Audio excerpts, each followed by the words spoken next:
اور میں نے اسی دن کہا تھا کہ اس نے جو اچانک فوج پر حملے کیے ایسے کسی بہت بڑی فرسٹریشن کا دھچکا پہنچا ہے، اور یہ اس کے دماغی خلل کا، اور دماغی خلل کا آپ نے اندازہ اس بات سے بھی لگایا کہ ایک ہی سانس میں اس نے کہا کہ میرا تو جنرل فیض سے کوئی دلچسپی نہیں ہے، میرا ان سے کوئی تعلق ذاتی یا جذباتی یا سیاسی تعلق نہیں تھا، محض پیشہ ورانہ تعلق تھا۔ وہ آئی ایس آئی کے چیف تھا، میں وزیر اعظم تھا، بس اسی حوالے سے ورکنگ ریلیشن شپ تھی۔ اور اسی گفتگو میں دو فکرے چھوڑ کر آگے اس نے کہا کہ جنرل فیض تو ہمارا اثاثہ تھا، بہت بڑا اثاثہ تھا، جسے ضائع کر دیا گیا، اور جب اسے ہٹایا گیا تو میرا تو جنرل باجوہ سے جھگڑا بھی ہوا تھا۔ اگر پروفیشنل تعلقات تھے تو پھر باجوہ سے جھگڑا کس بات کا اور اثاثہ کس بات کا، کیونکہ پھر تو پروفیشنل ازم کا تو یہ ہے نا کہ دوسرا آئی ایس آئی چیف آ جائے گا، وہ بھی اثاثہ بن جائے گا۔ تو یہ بھی اس کے دماغی خلل کی علامت تھی۔ اور ناظرین، دوسرے جج کے بارے میں معلوم ہوا ہے کہ اس نے اس کی جنرل فیض کے ساتھ کوئی راز و نیاز والی آڈیو ٹیپ موجود ہے، ٹیلی فون کال ریکارڈ ہوئی ہے، اور ٹیلی فون کال ریکارڈ ہونے سے وہ بابر ستار کی یاد آ جاتی ہے، جس کا فلسفہ یہ ہے کہ جرم کی اہمیت نہیں ہے، اہمیت اس بات کی ہے کہ مجرم کو واردات کرتے ہوئے اس کی گفتگو یا اس کی ویڈیو بنا لی جائے، یہ ہے جرم۔ مجرم کا جرم کرنا کوئی جرم نہیں ہے۔ تو وہ بہرحال یہ بابر ستار بیچ میں ویسے یاد آ گیا جو امریکی گرین کارڈ ہولڈر ہے۔ اب پتہ نہیں آج کل وہ کیا کر رہا ہے، کیونکہ اب جو کچھ ہو رہا ہے وہ ان سب لوگوں کی مرضی کے خلاف ہو رہا ہے، اور خاص طور پر جنرل فیض کے نیٹ ورک کے پکڑے جانے کے بعد سے بہت سارے مقامات پر پریشانی ہے۔ تو یہ سپریم کورٹ کے دو ججوں کے بارے میں یہ قیاس آرائی کی جا رہی ہے۔ اب دیکھیے اس میں کتنی صداقت ہے کہ یہ دونوں خود ہی استعفیٰ دے دیں گے۔ ان کو پتہ چل گیا ہے کہ ان کے ساتھ کیا ہونے والا ہے، اور کچھ کا کہنا ہے کہ نہیں، یہ بڑی ڈھیٹ ہڈی ہیں، یہ استعفیٰ نہیں دیں گے، ان کو نکالنے کے لیے ریاست کو ہی کچھ کرنا پڑے گا۔ بہرحال دونوں صورتوں میں معاملہ بڑا دلچسپ اور عبرت افزا ہے کہ کیا ہوگا، کیا ہونے والا ہے۔ اور جنرل فیض کا جو نیٹ ورک ہے، اس کے بارے میں کئی لوگ سوال کرتے ہیں کہ آخر اس نے اتنا بڑا نیٹ ورک اتنا خفیہ کیسے رکھ لیا؟ کیا یہ ہمارے انٹیلیجنس اداروں کی ناکامی نہیں ہے؟ تو اس کا جواب یہ ہے کہ جنرل فیض کئی سال آئی ایس آئی کا چیف رہا، اس سے پہلے وہ آئی ایس آئی کے ایک شعبے کا سربراہ تھا۔ اس کی پروفیشنل زندگی کا جو آخری دور تھا وہ سارا انٹیلیجنس ورک پر مبنی تھا، اور اس میں اس نے بڑی مہارت حاصل کی تھی، اور اس سے پتہ تھا کہ اگر میں کوئی نیٹ ورک بناؤں گا تو اسے خفیہ رکھنے کے طریقے کیا ہیں۔ اس سے بہتر کون جان سکتا تھا کہ خفیہ نیٹ ورک کس طرح بنایا جاتا ہے اور کس طرح لوگوں کی نظروں میں آنے سے بچا جا سکتا ہے۔ اسے ان تمام مقامات اور رخنوں کا علم تھا جو ایسے کسی خفیہ نیٹ ورک کی بے نقابی کے لیے مددگار ثابت ہو سکتے تھے۔ اس نے وہ تمام رخنے بند کر کے اپنی پوری پروفیشنل سکل جو تھی، جو اس کی ایکسپرٹیز تھی، اس کو استعمال کیا اور کامیابی سے استعمال کیا۔ اس میں اچنبھے کی کوئی بات نہیں۔ یہ نیٹ ورک پکڑا کیسے گیا؟ زیادہ تر کہانی تو یہی چل رہی ہے نا کہ یہ جو ٹاپ سٹی ہاؤسنگ سوسائٹی والا مسئلہ تھا، اس پر جب ہاتھ ڈالا گیا، سپریم کورٹ کے حکم پر انکوائری کی گئی، تو کئی باتیں اور بھی کھلتی چلی گئی، اور اس طرح معاملہ وہاں تک جا پہنچا۔ یہ بات صحیح ہے، لیکن یہ پورا سچ نہیں ہے۔ پورا سچ یہ ہے کہ ایک کرامت ہوئی، ایک میراکل ہوا، ایک معجزہ ہوا کہ جنرل فیض کا نیٹ ورک بے نقاب ہوا۔ کہا یہ جاتا ہے، جو کہانی مجھ تک پہنچی ہے وہ یہ ہے کہ کسی نے اداروں کو مخبری کی کہ یہ جو رؤف حسن ہے اس کی سرگرمیاں مشکوک ہے۔ اداروں کو پتہ تھا کہ اس کی سرگرمیاں مشکوک ہیں، اور وہ نظر انداز کر رہے تھے کہ چلو کوئی نہیں، امریکی سفیر سے مل لیا تو کیا بات، اس کا وہ شاہ محمود قریشی بھی تو ملا تھا، کئی اور بھی ملے تھے۔ لیکن اس آدمی نے اطلاع دی کہ اس کی سرگرمیاں مشکوک ہے، اس کا اگر آپ موبائل فون پکڑ لیں، برآمد کر لیں تو اس میں سے کئی معلومات نکل سکتی ہیں۔ اچھا، جس شخص نے شکایت کی اس کا جو مقصد تھا وہ صرف یہی تھا کہ رؤف حسن کو مشکوک سرگرمیوں سے روکا جائے، یہ رؤف حسن پکڑائی میں آ جائے۔ یہ اندازہ اس کو بھی نہیں تھا، اور شاید رؤف حسن کو گرفتار کرنے والی ٹیم کو بھی یہ اندازہ نہیں تھا کہ وہ کتنی بڑے خزانے کے تالے پر ہاتھ ڈال رہے ہیں۔ جب رؤف حسن کو پکڑا گیا تو، اور اس کے ساتھ یہ ایک لڑکی کو بھی پکڑا گیا جو بڑی گالم گلوچ اور گندی زبان والے پوسٹیں کرتی تھی، تو دونوں سے بہت کچھ معلومات نکلی. دونوں نے کسی تشدد کا سامنا کیے بغیر، یعنی اندر جاتے ہی انہوں نے سب کچھ اگلنا شروع کر دیا، اور جو کچھ اگلا وہ اندازوں سے زیادہ تھا، ان کی توقع سے زیادہ تھا. اور وہاں سے پھر بات جو نکلی ہے تو پھر یعنی وہ جس طرح وہ ہوتا ہے نا، ایک چین ریئیکشن ہوتا ہے کسی کا، کہ ایک کے بعد دوسرا واقعہ، اس دوسرے واقعے کے نتیجے میں تیسرا واقعہ، تیسرے واقعے کے نتیجے میں چوتھا واقعہ. یا جس طرح وہ ایک بچے کھیل کھیلتے ہیں کہ 100 نقطے ہوتے ہیں جن کو ترتیب سے ملانا ہوتا ہے. 1 نمبر کہاں پر ہوتا ہے، 2 نمبر کسی اور جگہ ہوتا ہے، 3 نمبر کسی اور جگہ ہوتا ہے.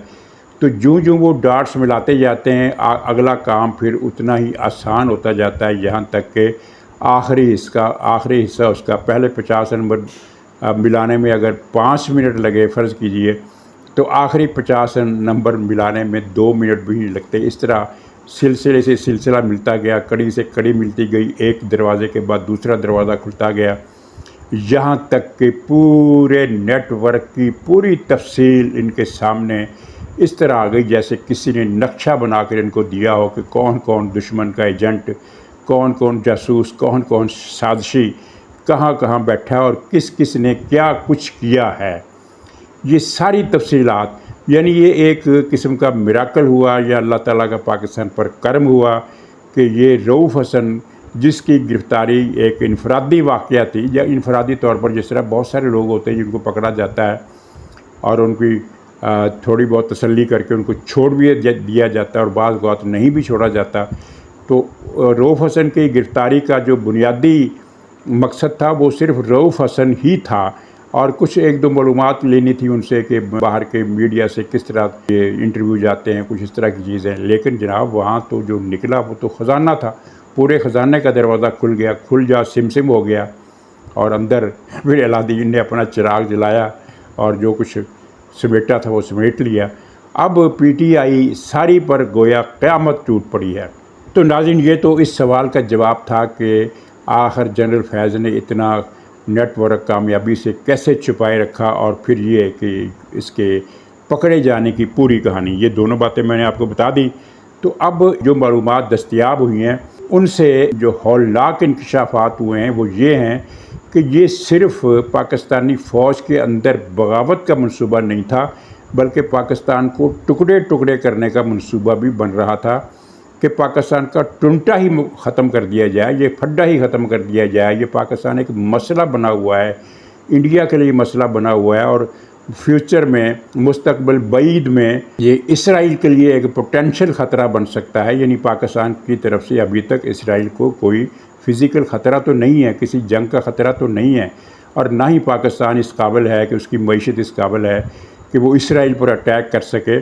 لیکن وہاں جو سوچ ہے نا وہ ہماری سوچ کی طرح نہیں ہے. وہاں یہ سوچ ہے کہ 10 برس بعد، 15 برس بعد، 20 برس بعد اگر پاکستان معاشی طور پر اپنے پاؤں پر کھڑا ہو گیا اور یہاں کچھ ایسے لوگ آ گئے جو ایڈونچرس قسم کے لوگ ہوں، جو ایڈونچر کرنا چاہتے ہوں، یعنی ایک قسم کا یوں کہہ لیجئے کہ انقلابی قسم کے، اور اسلامی کاز کے لیے وہ بنیاد پرست کہہ لیں، ملیٹنٹ کہہ لیں، ان کے یہ اندیشے ہیں، ان کے اندیشے میں اپنی طرف سے بات نہیں کر رہا. تو وہ اندیشہ ہے دور دراز کی بنیاد پر پاکستان کو 2 ٹکڑے میں یا 3 ٹکڑوں میں بانٹنا چاہتے ہیں، اس کی ایٹمی صلاحیت ختم کرنا چاہتے ہیں، اس کی فوج کو ختم کرنا چاہتے ہیں. یہ تینوں چیزیں ختم ہو جائیں تو پھر ان کو کٹا پھٹا پاکستان ان کے لیے کوئی مسئلہ نہیں رہے گا. پھر کوئی پاکستان کی طرف آنکھ اٹھا کر بھی نہیں دیکھے گا.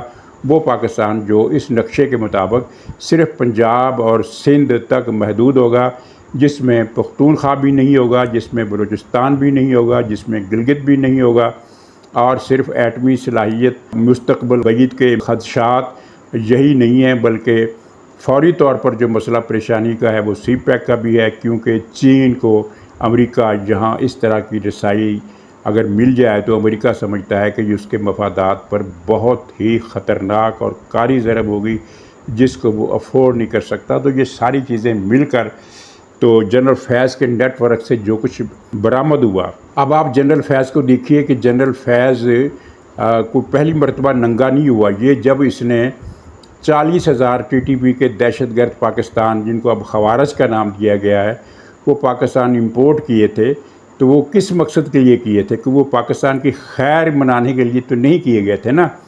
تو جنرل فیض تو ننگا اسی وقت ہو گیا تھا، لیکن اس پر ہاتھ ڈالنا مشکل تھا. اور میں نے اپنے کئی پروگراموں میں اشارتاً کہا تھا کہ ابھی تک، یعنی ماضی کی میں بات کر رہا ہوں، کچھ عرصے پہلے کی، کہ حافظ اعظم منیر کی گرفت فوج پر مضبوط سے مضبوط تر ہوتی جا رہی ہے. یہ میں نے کئی مرتبہ اپنے پروگراموں میں کہا، اور اس کا مطلب یہ تھا کہ ابھی تک مکمل گرفت نہیں ہوئی ہے.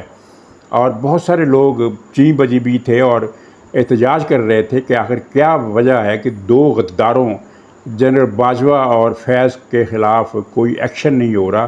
تو اس کی وجہ یہی تھی، دو وجوہات مل گئی نا. ایک وجہ تو یہ تھی کہ گرفت مکمل سے مکمل تر ہو، اور وہ مکمل تر ہو گئی. اور پھر کوئی انسیڈنس ایسا دیکھیے کہ ادھر گرفت مکمل ہوئی اور ادھر فیض نیٹ ورک کے سارے سراغ کڑی در کڑی ملتے چلے گئے، اور جو صحیح کارروائی کا وقت تھا وہ گویا کہ اس گھڑی سے مل گیا جس گھڑی کا انتظار تھا. تو اب ان انکشافات کی روشنی میں یہاں میں یہ بتا دوں کہ جنرل فیض ججوں کو براہ راست ہدایات دیتا تھا، سپریم کورٹ کے ججوں کو بھی، اسلام آباد ہائی کورٹ کے ججوں کو بھی، اور لاہور ہائی کورٹ کے ججوں کو بھی. اور اسلام آباد ہائی کورٹ کے جج تو مکمل طور پر فیض نیٹ ورک کا حصہ تھے اور حصہ ہیں. اب ان کا کیا موڈ ہے، وہ کیا ان کے اندیشے ہیں، وہ کیا کر سکتے ہیں، یہ ہمیں دیکھنا پڑے گا. لیکن جہاں اب یہ بھی پتہ چلا کہ وہ 6 ججوں کا جو خط تھا، جو دراصل ریاست کے خلاف تھا، ریاست کو بدنام کرنے کے لیے لکھا گیا تھا، ایک بحران پیدا کرنے کے لیے لکھا گیا تھا، میلا فائڈی خط تھا. اس خط کا مسودہ تو اس سپریم کورٹ کے جج نے بنایا جو پرویز مشرف کا بالکا ہوا کرتا تھا، بعد میں عمران خان کا بالکا بن گیا. لیکن اس کا جو نقشہ تھا، اس کا جو خاکہ تھا، یا اس کا جو بنیادی اور مرکزی خیال تھا، وہ جنرل فیض کا تھا. جنرل فیض نے کہا تھا کہ یہ اس طرح کا یہ خط لکھو، اور اس کا پھر مسودہ ظاہر اس نے بنایا، اور پھر وہ خط بنا اور چیف جسٹس تک پہنچا، بعد میں اخبارات میں چھپا پہلے. اور یہ کوئی ایک مرتبہ نہیں ہوا. یہ جو خصوصی سیٹوں والا مقدمہ تھا، اس کا فیصلہ ایک رات پہلے اسی مشرف کے وزیر نے خود 2 صحافیوں سے رابطہ کیا، 2 یوٹیوبر سے اور ایک ٹی وی چینل کے آپریٹر سے، 3 سے رابطہ کیا اور ان کو فیصلہ لکھوایا کہ ہم یہ فیصلہ صبح دینے والے ہیں، اور یہ پوائنٹس ہے. اور پھر اسی جج نے اور ایک اور جج نے اخبار نویسوں کو یہ بھی بتایا، اپنی ان پسندیدہ یوٹیوبرز کو اور اینکر پرسن کو، کہ ہم تفصیلی فیصلے میں 8 فروری کے الیکشن کو اڑانے والے ہیں. یعنی تفصیلی فیصلہ خصوصی سیٹوں کی ریزننگ پر مبنی نہیں ہوگا، بلکہ 8 فروری کے الیکشن کو اڑانے کے لیے ہوگا. تو کیا پنجابی کا ایک محاورہ ہے کہ بندہ پتہ نہیں قولیاں کرتا ہے اور اللہ تعالیٰ سولیاں کرتا ہے. اور مطلب یہ ہے کہ بعض کو تقدیر انسان کے ارادوں کو شکست دے دیتی ہے. تقدیر کی جو کارسازی ہے وہ ان کے ارادوں سے ٹکرا گئی، اور ان کے سارے ارادے. تو اب ان دستاویزات کی روشنی میں ایک سخت ترین کریک ڈاؤن کا فیصلہ کیا گیا ہے، اور ظاہر ہے اس میں پی ٹی آئی کا عام ورکر تو زد میں نہیں آئے گا، لیکن اس کی قیادت جو پہلے ہی شکست و ریخت کا شکار ہو رہی ہے وہ زد میں آئے گی، اور یہ بہت ہی کڑا کریک ڈاؤن ہوگا. اور بس یہ 1-2 دن میں شروع ہونے والا ہے. اور اس کو دیکھ کر پی ٹی آئی کے لوگ اب تک جتنے بھی کریک ڈاؤن ہوئے ہیں، جس کو یہ کہتے ہیں کہ جناب فاشزم ہے، ظلم کی انتہا ہو گئی ہے، بربریت کے ریکارڈ توڑ دیے گئے ہیں، وہ ساری چیزیں یہ لوگ اب بھول جائیں گے. اور اس آپریشن کی زد میں افغان مہاجرین بھی آئیں گے. اسلام آباد میں وہ ویڈیو آپ نے دیکھی ہے کہ ایک جوڑے کو کس طرح ہراساں کیا جا رہا، ان کی جان پر بن گئی، کیونکہ یہ تو لوگ 100 سے زیادہ تھے، اور یہ پی ٹی آئی کے لوگ تھے، پی ٹی آئی کے جھنڈے پکڑے ہوئے تھے. اور ان کی شکلیں دیکھو تو ان میں سے اسلام آباد کے نوجوان کم تھے. تربیت تو ظاہر ہے پی ٹی آئی کے سارے لوگوں کی ایک ہی جیسی ہوئی ہے، چاہے وہ افغان مہاجر ہوں، چاہے وہ پنجابی ہوں، یا چاہے وہ پٹھان ہوں. تربیت تو ان کی ایک ہی وہ قارورے میں ہوئی ہے، ایک ہی قارورہ ان کا، اور ایک ہی گہوارے میں ہوئی ہے. وہی بدتمیزی، بدماشی، لفنگا گیری، لوفر پن، شودا پن، اور بہو بیٹیوں پر ہاتھ ڈالنا، ساری چیزیں کیا بیان کرنا ان کو. تو اب یہ واقعہ بھی ایک تشویش کا باعث ہے کہ غیر قانونی طور پر پاکستان میں مقیم افغان مہاجر پاکستان کے اندر رہتے ہوئے پاکستان کی بدنامی کا باعث بن رہے ہیں. یہ واقعہ، اس واقعے کی جو فلم ہے، ویڈیو جو ہے وہ پوری دنیا میں دیکھی گئی ہے، اور دنیا نے یہ تو نوٹ نہیں کیا ہوگا نا کہ یہ غیر قانونی افغان مہاجر ہیں یا پی ٹی آئی کا کلچر کیا ہے. وہاں تو صرف ایک ہی چیز نوٹ کی گئی کہ یہ پاکستانی ہیں، پاکستان میں ایسا ہوتا ہے. تو اس چیز کے بنیاد پر یہ افغان مہاجرین کے خلاف بھی کریک ڈاؤن ہوگا، اور میرا خیال ہے کہ اس مرتبہ افغان مہاجرین کو جو غیر قانونی تھے، پچھلی مرتبہ جو ان کو لچک ملی تھی، ان کو گنجائش ملی تھی، اس مرتبہ وہ شاید گنجائش سکڑ جائے. تو ناظرین، بہت اہم واقعات اس ہفتے ہونے والے ہیں، تو انتظار کیجئے اونٹ کس کروٹ بیٹھتا ہے. اور عمران خان کے باہر آنے کی امیدیں تو خود اب پی ٹی آئی نے بھی چھوڑ دی ہیں، اور پی ٹی آئی کے اندر جو گھمسان کا رن پڑ گیا ہے. پختونخوا کی پی ٹی آئی بھی دو حصوں میں بٹ گئی ہے. ایک حصہ کسی بھی وقت گنڈا پور سے بغاوت کر دے گا. وہ ایک وزیر نے کرپشن کی بنیاد پر استعفیٰ دے دیا، اور وہ عمران خان کا لاڈلا وزیر تھا جس کو گنڈا پور نے نکال دیا. گنڈا پور عمران خان سے ڈیفائنس کر رہا ہے، وہ ایک الگ ایشو ہے. پنجاب میں 2-3 دھڑے بن گئے ہیں، پنجاب میں الگ جوتیوں میں دال بٹ رہی ہے. تو اللہ تعالیٰ پاکستان کے دشمنوں کو اس طرح ذلیل کر رہا ہے. تو ناظرین، اجازت دیجیے، انشاءاللہ اگلے ولاگ میں پھر ملاقات ہوگی. تب تک کے لیے خدا حافظ.